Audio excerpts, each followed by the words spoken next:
Gold, trusted gold buyers. మీరు తాకట్టు పెట్టిన బంగారాన్ని విడిపించి ఈ రోజు ఉన్న మార్కెట్ ధరకు కొనబడను. ఆయన కుజదోషం ఉంది, కాస్త లేట్ అవుతుంది. అలాగా, దానికి ఏమైనా పరిహారం చేయగలమా? అన్నవరం దేవాలయానికి వెళ్లి సత్యనారాయణ స్వామిని దర్శించుకో, అంతా శుభమే జరుగుతుంది. అలాగే పంతులు గారు. ఉమా, కార్తిక్ నీతో ప్రేమ ఇంటికి వెళ్ళాల్సిందే గాని. సరేనమ్మా. ఏంటమ్మా మౌనంగా ఉన్నావు? నీకే సమస్య లేదుగా?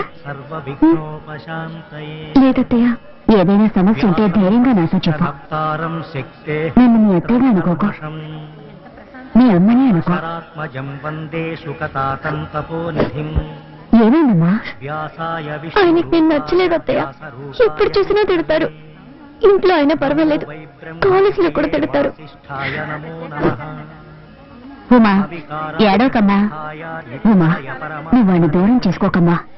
మా అబ్బాయి చాలా మంచివాడు. నా తర్వాత వాడిని చూసుకోవాల్సిన బాధ్యత నీదేనమ్మా. గుడికొచ్చి ఏడవకూడదు. అత్తయ్య, పాపతో పాటు మీరు వెళ్ళి ప్రదక్షిణ చేసిరండి. రామ్మా, వెళ్ళు. ఓం నమో విష్ణవే ప్రభ విష్ణవే శ్రీ వైశంపాయన. అమ్మా, వీళ్ళ కుటుంబం అంటే ఇంతే అనుకుంటాను. వీళ్ళన్నీ కూడా తక్కువైన వాడు కాదు. నా పెళ్ళైన కొత్తలో ఒక అమ్మాయితో పరిచయం ఉండేది. నేనంత తేలిగ్గా వదిలేస్తారా? ఆయన్ని ఎక్కడ నొక్కి పెట్టాలో అక్కడ నొక్కి పెట్టాను. ఇప్పుడు ఆయన చూసావుగా, నిల్చోమంటే నిల్చుంటారు, కూర్చోమంటే కూర్చుంటారు. అంతా మన చేతుల్లోనే ఉంది.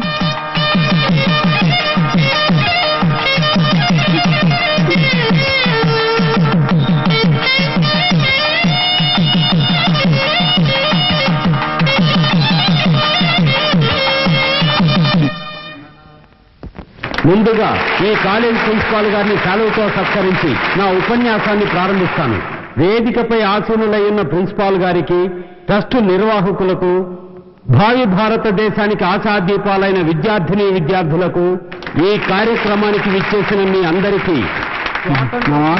ముసలాడు మైకి పట్టుకుంటే అసలు వాడు అసలే బ్రెయిన్ ఎటరు. మర్యాదగా నా మాట విని ఇక్కడ నుంచి ఎస్కేప్ అయిపోతాం. వచ్చాయి, నువ్వు ఎస్కేప్ అవ్వచ్చు. నా చదువు కోసం స్కాలర్షిప్ ఇస్తారు కదా. రే, నీకు ఇచ్చే 500 కోసం 50,000 ఖర్చు పెట్టి మీటింగ్ పెట్టారా? ఇదంత అవసరం అంటావా? చెప్పు మావా. ఒక వారం ఖర్చులకు వస్తాయి, వేరే దారి లేదు, కాస్త ఓర్చుకో. వాళ్ళ ఉన్నత విద్య కోసం ఒక సహాయ నిధిని మా తండ్రి గారి పేరు మీద నిర్వహించే ట్రస్ట్ నుంచి ఏర్పాటు చేయడం మీ అందరికీ తెలిసిన విషయమే. ఈ సంవత్సరం అన్ని పరీక్షల్లోనూ మంచి మార్కులు తెచ్చుకుని ఆదర్శ విద్యార్థి అయిన ఎంసీఏ ఫైనల్ ఇయర్ చదువుతున్న కె కార్తిక్ ని ఈ ట్రస్ట్ ఎంపిక చేయడమైనది. అతన్ని వేదిక మీదకి రావాల్సిందిగా కోరుతున్నాం.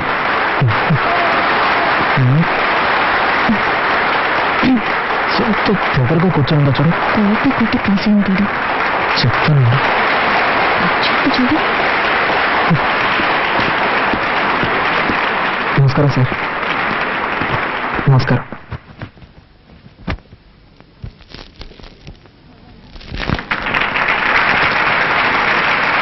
Thank you sir. నమస్కారం. నాకు సహాయాన్ని అందచేసిన గౌరవనీయులైన నాగిరెడ్డి గారి ట్రస్ట్కి, మా కాలేజ్ ప్రిన్సిపల్ గారికి నేను మనస్ఫూర్తిగా కృతజ్ఞతలు తెలియజేసుకుంటున్నాను. బాబు. Thank you sir. ఒక్క నిమిషం సార్. ఈ శుభ సందర్భంలో ఈ అబ్బాయి గురించి ఓ అద్భుతమైన విషయాన్ని మీకు తెలియజేయాలని ఆశపడుతున్నాను. ఈ కార్తిక్ ఓ ఆదర్శ విద్యార్థి మాత్రమే కాదు, ఆయన ఒక మంచి భర్త అనే విషయాన్ని కూడా మీకు నేను తెలియజేసుకుంటున్నాను.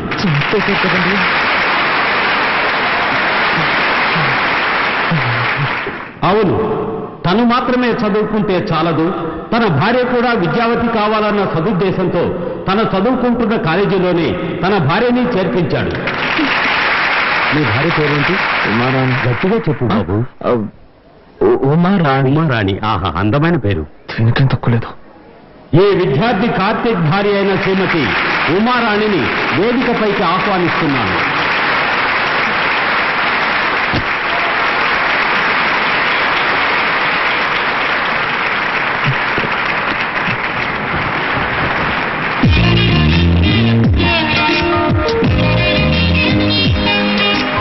సంసార జీవితం అనేది ప్రేమ అభిమానం కలగలిసిన ఒక తీయని జీవితం. దంపతులందరికీ ఆదర్శంగా నిలిచిన ఈ యువదంటను చూసి మిగిలిన దంపతులందరూ వీరిలాగే ఒకరినొకరు అర్థం చేసుకుని పాలు నీళ్లలా కలిసిపోయి సంతోషంగా జీవించాలని ఆశిస్తూ సెలవు తీసుకుంటున్నాను.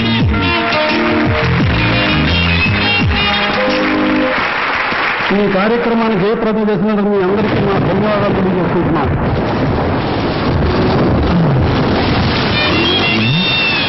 వర్షం వస్తుంది కదా, ఫోన్లే బాబు తీసుకెళ్దామని వస్తే పెద్ద ఫోన్ కొడుతుంది. వచ్చి నేను ఇక్కడ కూర్చుంటాను. పిలిస్తే నేను వస్తాను. నేనెందుకు తెలవాలి, వచ్చి కూర్చోవచ్చుగా. ఏమయ్యా, వయసులో ఉన్న అమ్మాయి కనపడగానే మీరంటే వాళ్ళు తెల్లగా ఉండరా? మర్యాదగా వెళ్తావా లేక పోలీసులు ఫోన్ చేయరా?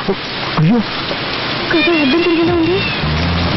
అయ్యో, ఈ అమ్మాయి వాడి బండి ఎక్కిందేమిటి? ఈ కరికాలంలో ఎవరు నమ్మాలో అర్థం కావట్లేదు. కర్మ లోకం పాడైపోయిందండి. అవునండి, దారుణాలు జరిగిపోతుంది. ఆ పెద్ద నన్ను తింటుంటే నీకు సంతోషంగా ఉంటుంది. అంతా నా కర్మ. అర్థమైన వాళ్ళ దగ్గర తిట్టుంటే నాకు వస్తుంది.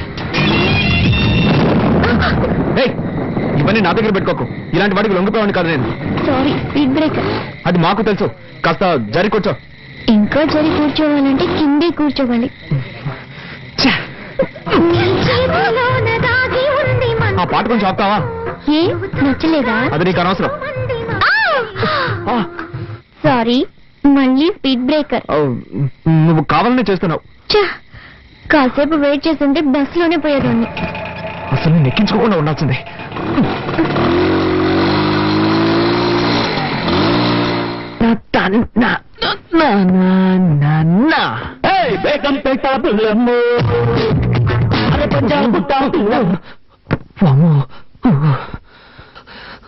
జరగకుండావన్నీ జరుగుతున్నాయి. శ్రీ ఆంజనేయం ప్రసన్నాంజనేయం, శ్రీ ఆంజనేయం ప్రసన్నాంజనేయం. స్వామి, టెన్షన్లో ఏదేదో అవుతున్నానే, తప్పుగా అనుకోకు.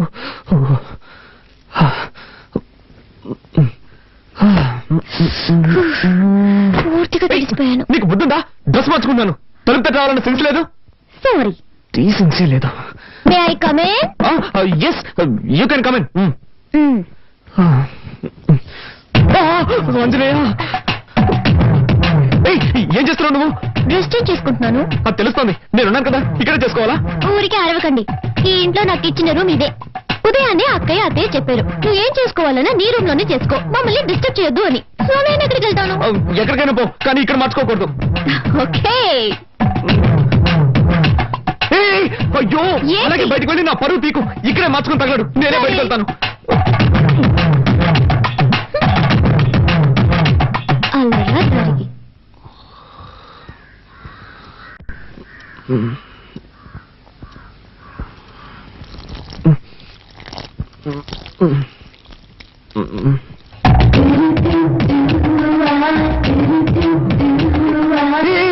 ఏం చేస్తున్నావు నువ్వు?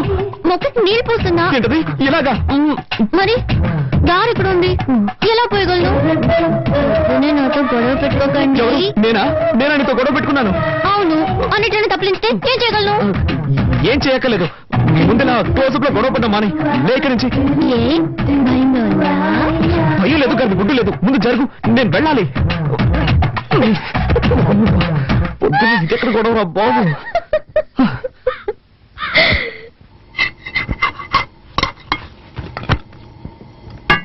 వదినా, చెప్పు. ప్రాజెక్ట్ వర్క్ స్టార్ట్ చేశాం. 5వ తారీఖు సబ్మిట్ చేయాలి. ఒక వారంలో రిజల్ట్ వస్తుంది. బెంగళూరులో ఎంఎన్సీకి అప్లై చేశాను. తప్పకుండా జాబ్ వస్తుంది. కార్తీక్, నువ్వేం చెప్తున్నావు నాకు అర్థం కావలేదు. నేనేం చేయాలో చెప్పు. నీకు అర్థం కాదని నాకు తెలుసు. ప్రాజెక్ట్ వర్క్ స్టార్ట్ చేస్తున్నావు. దానికి 5,000 రూపాయలు కావాలి. నువ్వే అరేంజ్ చేసేవాళ్ళు. నా దగ్గర డబ్బు ఎక్కడుంది? మీ కొరియర్ కంపెనీలో అడగొచ్చు కదా. అది నాకు తెలియదా అంటే? వాళ్ళు ఇవ్వలేదు కాబట్టి నీ దగ్గరకు వచ్చి అడుగుతున్నాను. 2 రోజుల్లో కట్టి తీరాలి. నిన్నే నమ్ముకున్నాను వదినా. మీ అర్జెన్సీకి నా దగ్గర డబ్బు లేదు. నేను చీటీ కడుతున్నాను. అది పాడుకోవాలంటే ఇంకా 2 నెలలు పడుతుంది. అక్కయ్య, కావాలంటే నేను ఇస్తాను. హలో, నీ డబ్బుతో ప్రాజెక్ట్ వర్క్ ప్రారంభించి పాస్ అవ్వాల్సిన అవసరం నాకు లేదు. కార్తీక్, అవసరానికి తప్పేమి లేదు, తీసుకో.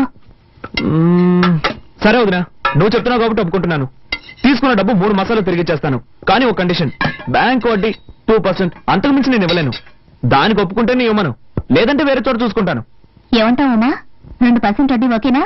ఓకే ఓకే, నువ్వు చెప్తున్నావు కాబట్టి అడ్జస్ట్ చేసుకుంటాను. సరే, అయితే డబ్బు తెచ్చివు.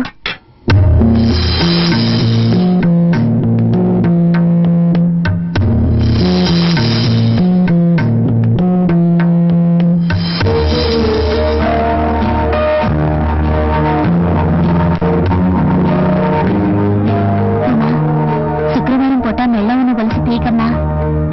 పర్వాలేదు అక్కయ్య, ప్రాజెక్ట్ వరకే ముఖ్యం.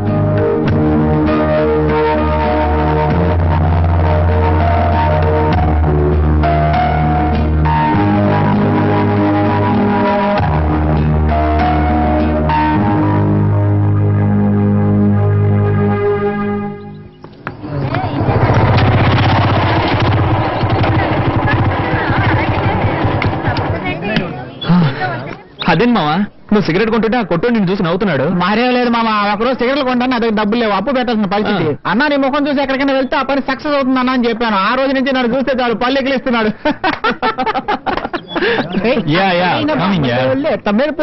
ఎక్కడ పడతారా ఈ ఫిగర్స్? నీకేం కావాలో చెప్పరా మామ, చాలా రోజులైంది మామ, మంచి ఐటమ్ చూసి చెప్పు. తినడానికి ఏం కావాలో చెప్పు. నీ ఇష్టం బాబు, ఏదో చెప్పు. అలారా 2 ఫ్రైడ్ రైస్ ఇవ్వండి. ఫ్రైడ్ రైస్ లేదు సార్. లేదు ఏంట్రా ఇది, మెనూ కార్డు లో అన్ని ఐటమ్స్ ఉంటాయి, అడిగితే ఏమి లేవుంటారు. మామ అది చూడు, నిషా నిషా Everything made into junk. Totally a mess. Nisha Shopping కి వెళ్దామా? Shopping ఏగా నెక్స్ట్ వీక్ చేద్దాం. Nisha I'm waiting for. What's your problem? Can't you see I'm talking to my friends? Oh, shop లో 50% డిస్కౌంట్ ఇస్తున్నారు. చేతులు లాగేస్తున్నా Nisha. Don't shout, okay? Come on Nisha. మామ నువ్వు జస్ట్ ఎస్కేప్ రా. ఏంటో నువ్వు అవునరా, నువ్వు కనుక దాన్ని పెళ్లి చేసుకుని ఉంటే వాడి బదులు నువ్వు వాటిని మోస్తూ ఉండేవాడు. అవునరా, గ్రేట్ ఎస్కేప్. సరే పద మనం ఇక్కడి నుంచి వెళ్ళి ఏదైనా కాకా హోటల్ భోంచేద్దాం.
సార్ ఈ బండిలో రిపేర్ చేయడానికి ఏమీ మిగలేదు సార్, అన్ని పోయాయి. అయితే బండి మార్చండి లేదా నన్ను మార్చేయండి. ఈసారికి ఏదో వచ్చేసి బండిని బాగు చేయండి.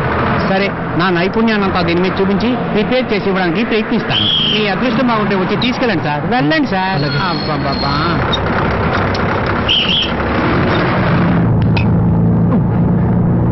ఎస్ఎస్ ఒక టికెట్ ఇవ్వండి. 3 రూపాయలు ఇవ్వండి.